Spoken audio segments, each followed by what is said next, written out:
ज्यादा जो चर्चा होती किसने गलत कदम उठाया पूरे चुनाव में, वो शायद इसमें जो है चौधरी वीरेंद्र सिंह जी का ही नाम आता है कहीं ना कहीं। अशोक तंवर जी ने उनको इस एम्बेरसमेंट से तो बचा ही लिया। तो खैर, मुद्दे की बात वापस आता हूँ मैं। एक और मैं बिंदु रखना चाहता हूँ क्योंकि और डिबेट के अंदर एक इंटरेस्ट का पॉइंट, वरिष्ठ पत्रकार सुरेंद्र भाटिया जी ने एक पैरेलल ड्रॉ करने का प्रयास किया गया स्वर्गीय मनमोहन सिंह जी का और मनोहर लाल जी का, और आपने अवसर दिया तो इसलिए मैं उसको रिस्पॉन्ड करने का मुझे अवसर मिलना चाहिए। देखिए, क्या होता है कि एक स्कूल ऑफ थॉट रहता था कि जो लोग जो है जो एक इकोसिस्टम बताया करता था पूरे देश को, वो यकीन करना पड़ता था, जबकि फैक्ट्स उसके कैसे भी हो सकते हैं। मैं आपको एक बड़ा जो है स्टार्किंग फैक्ट बताता हूँ। देखिए, आप जब किसी संवैधानिक पद पर होते हैं, किसी महत्वपूर्ण पद पर होते हैं, तो महत्वपूर्ण क्या होता है कि आपकी नाक के नीचे भी कुछ गलत ना हो, आप अकाउंटेबल होते हैं उसके लिए। मैं याद करवाना चाहता हूँ सुरेंद्र भाटिया जी को, चाहे बात कॉमनवेल्थ गेम के घोटाले की हो, चाहे मैं बात 2G स्पेक्ट्रम के घोटाले की हो, चाहे कोयला घोटाले की बात हो, तीनों में माफी चाहूंगा, स्वर्गीय मनमोहन सिंह जी ने कभी भी जो है इन घोटालों में कभी भी जांच तक नहीं होने दी, FIR तक नहीं दर्ज करवाई। कॉमनवेल्थ गेम की बात करें तो हमारे नेता किरीट सोमैया जो है जाकर कोर्ट के माध्यम से FIR दर्ज करवाते हैं। हम संसद में कहते रह गए, अरे कम से कम FIR तो दर्ज कर दो। 30 रुपए का टॉयलेट पेपर जो है 3-3 हजार रुपए में खरीदा गया है।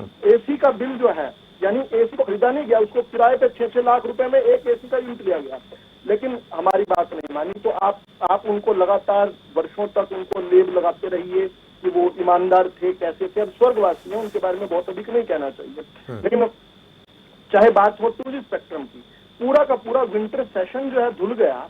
उन्होंने कहा नहीं नहीं नहीं नहीं नहीं, ए राजा को कमी मोदी को इन्होंने कोई करप्शन नहीं किया, ए राजा ने कुछ गलत किया, बल्कि आप वो सीन्स निकाल लीजिए, यूट्यूब पे मिल जाते हैं, जब ए राजा को उन्होंने हाथ पकड़कर जिन दिनों उन पर आरोप लगा था, गले लगा लिया था। ठीक है राहुल साहब, एक अहम सवाल में वक्त मुझे पीछे से आवाज आ रही है, मुझे एक छोटा सा सेक्शन में चाहूंगा आप इस पर देखिए, कैप्टन अजय यादव को लेकर क्या सोचती भारतीय जनता पार्टी। देखिए, अगर मैं आप ही को वक्त दूंगा तो बाकी लोगों को फिर एक मिनट भी नहीं मिलेगा। आपको ये रोक देना चाहिए था, पत्रकार महोदय को रोक देना चाहिए। नहीं, देखिए, मैं किसी को नहीं रोकता हूँ, मैं सबको अपनी बात कहने का मौका देता हूँ।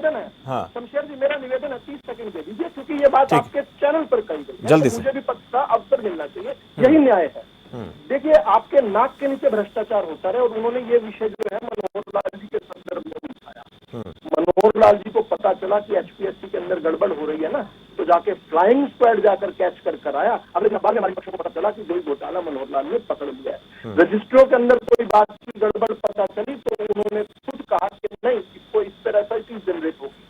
हमारे जो सहयोगी थे उन्होंने इस पर विद्रोह किया। ये दोनों की बात है, वहां पर हम खुद कार्रवाई करते हैं, हमारी कार्रवाई को कहते हैं घोटाला हो गया। ठीक है राहुल साहब, जल्दी से इस पे आप बोले, 30 सेकंड से ज्यादा समय हो गया। क्या सोचते हैं, अगर उनका कोई ऐसा कदम होता है तो भारतीय जनता पार्टी क्या सोचती है? देखिए, भारतीय जनता पार्टी ये मानती है कि और